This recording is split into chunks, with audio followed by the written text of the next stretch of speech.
Hey, what's up, everybody? This is Muhammad with a Muhammad Minute. I scratched my retina. Anyways, yo.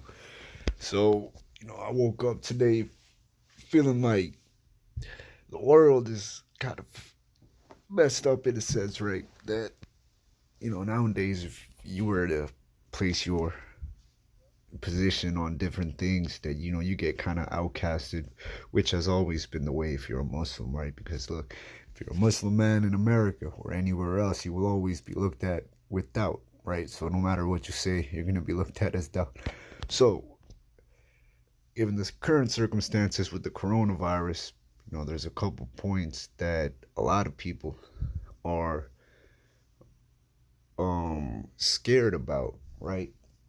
There's a lot of fear mongering. There's a lot of distancing. There's a lot of different, you know, things that were running just fine in society that no longer are.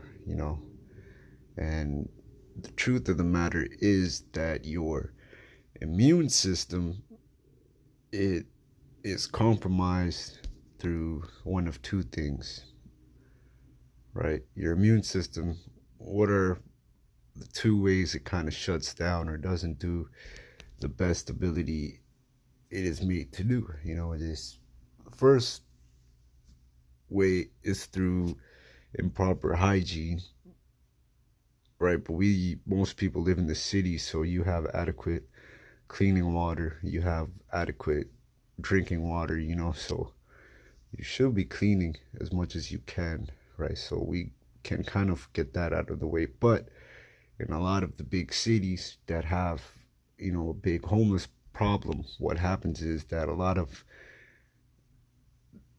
the establishments that are closed now, people are going to be forced to take shits, take poops on the streets. And, this is why it's very important for you to not wear any shoes in your house. That's a quote by Roddy Ricch, so I think that you should definitely follow his example and don't have anybody wear shoes in your house, right? Because that filth, it accumulates, and it's like compounded filth, basically. Because day in, day out, you're running in and out of your house. You might vacuum, say, once a week, twice a week, whatever you can. That might be the weakest link in the chain of hygiene that is around you, right? So your home might be making you sick just because of what you're bringing in through your shoes. Okay, so that can be one of the problems that is causing a lot of disease and different symptoms in the city that we're trying to label as this, that, or the third these days.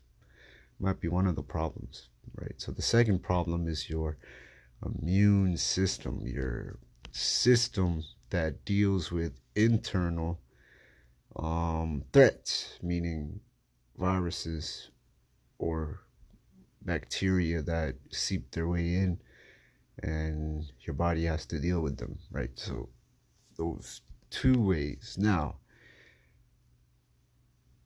facts are facts.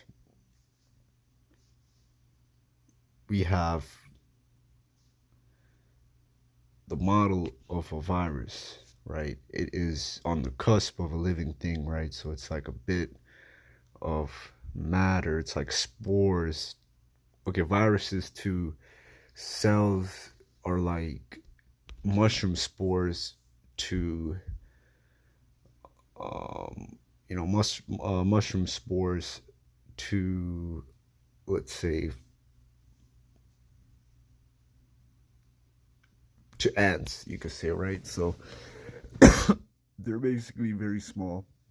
They may not affect the ant or the organism in the ability that we think that they're affecting. It might just be like, it might be something totally different in relation to the spore and the ant.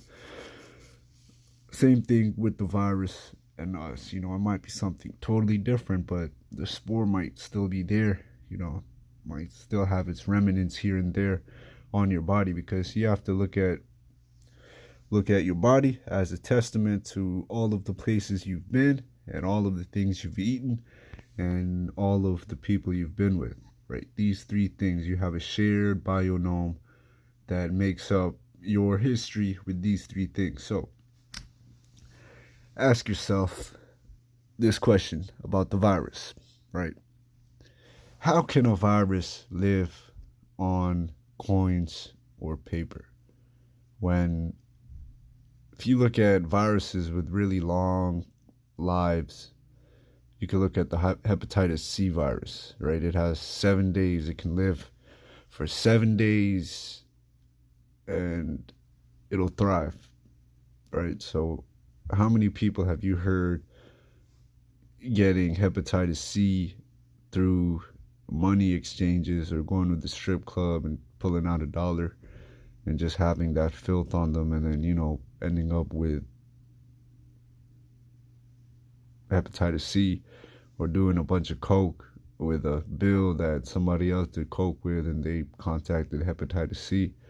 These things. So it might be a percentage. It might be a percentage, but is that percentage as big as coming up with a moneyless system, or is that a motive for something bigger? You have to ask yourself these questions, and usually these questions don't really have an answer, because how it plays out, that will be the answer. Who will benefit from everything?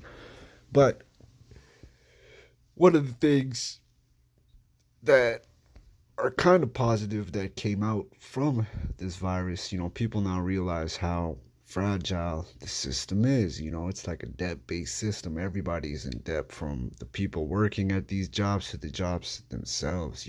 It's a debt-based system. And it's as, compounded, it might seem powerful, right? Like, think of it like spider silk. If you have a bunch of spider silk, pound for pound, yes, it's stronger than steel, definitely. But alone, a spider web, it's nothing for you to just destroy, right? So you have to put some work with the system to have a plate of armor that might be, as strong as steel for you, but it wouldn't be feasible for everybody to have this plate of armor, right? It's the same way with this compounded interest. It's the fact that the few key players that understand the system very well, they can benefit from the whole concept of making money out of nothing, right? Because the more digital everything gets, the less restraints, or the less likely you are to be caught when you do something that is illegal, right? Creating assets out of nothing used to be illegal, but because of the whole banking system now, it's very much policy. To do these things, it's very much policy for every bank, because that's just the way things played out. So now we can see even the big corporations, they run on promises and imaginary commitments. So you can see that because of the commitments they can't fulfill, everyone seems to be working for a system that operates like a Ponzi scheme, because of the debt that is created through human capital, right? So one positive thing is, now even the most average person like myself, we come to a realization that, this whole system is sick. There is a sickness in the system, right? And the sickness goes far beyond the virus.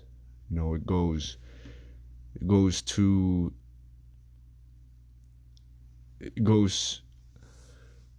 the bottom of society, to the top.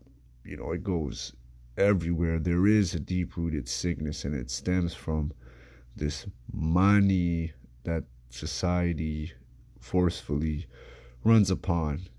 There is no camaraderie in helping your fellow man unless there is an exchange, right? So now you have people, yeah, they might be helping out some people, but they need a camera around at all times to help out those people, right? So that's a sickness in of itself. Another sickness is, you don't have any Renaissance people in the world. You don't have a jack of all trades, so everybody specializes in a little bit of knowledge they think they do have, right? So nobody can question another person who is an expert in another field. So nobody can really glue the whole big picture together and present it to us in a way that is genius. You can present the world in such a way that makes everybody understand you are a genius, right? And we don't have a lot of those in the mainstream, really, at least in the spotlight. So that's one of the three things. Now, the anxiety that was felt by Muslim communities since 9/11, that anxiety has leaked onto greater society. Now, everybody is anxious for no reason. They're looking around. They're asking, yo, why is this guy looking at me? Why is this guy behind me in a line smiling? Why is that guy smiling at me? Even though, before 9/11, whatever, the reasoning you would give is a positive reasoning. This guy's smiling at me because I have a trait about me that he might see in himself, right? All of these little things, they were at the tip of your tongue before all of this anxiety. So now the greater society is feeling that same anxiety. So you got to learn from the Muslims, right? You got to learn from the people that have been through it the most recent, and they're still going through it everywhere. So you have to realize that the only way people can really have control over what you do or say is through fear, right? This goes back to the point of your immune system. It operates optimally when you are ready to fight the threat at all times, right? You are always ready to fight a threat, and you will operate at a primal level that will allocate all of your energy into deposits that need it. If you are fearful, then your body will shut down its ability to heal itself, to kind of grow to a place where you want to be. So all of these little things, they come into play that you can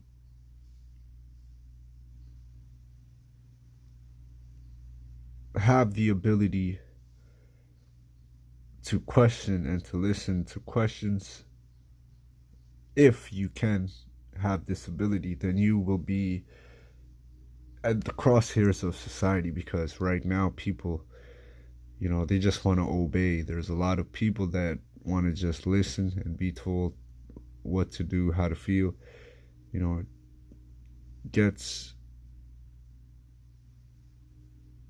people in a position where if they're presented with facts that they don't wholeheartedly agree with, they react very violently, And if you put people in isolation, and if you leave people alone with your thoughts, if you have people limited in a box, limited to experience, limited to seeing the possibility of going somewhere other than your little city that you think that you own, or your little block, or your little apartment building that you think that you run, right? It's only through goodness that you can change the whole world. You can change the whole world, but it's only through goodness. You can run a whole country through goodness, but the problem is you have to have people that are willing to lead their own circles, right? It has to be a pyramid with a righteous cause instead of the pyramid of a debt-based society that we see these days. And one thing about the human spirit is that we are very resourceful, right? So there's a lot of positives that come into play too. And the majority of people will always be with smiles. They will always have positive, good intentions for others, right? You have to keep this in your heart to be optimistic. And unfortunately, during these times, we have those people being silenced. And it might even be a subconscious thing. Like, once you see some things in society going the way that you predicted, you kind of shut up about it. You're like, oh, you know what? I told you this would happen. I was right. Why do I need to say anything? But you have to go harder. You have to go stronger, because now more and more people are realizing that, there is a sickness in society, and it's not the virus, it's something else altogether. So you have to come and you have to kind of think about the solution to the sickness of this society, and it is the interest-based money system, because it drives the greed, it drives the different facets of tyranny that thrive in allocating resources, right? That is the main motivation since many years ago. It was always gold, God, or just for giggles, right? That's why people conquered. So you have to think about these things, and you have to take everything with a grain of salt. This has been a Muhammad Minute. Thank you for listening to my rant.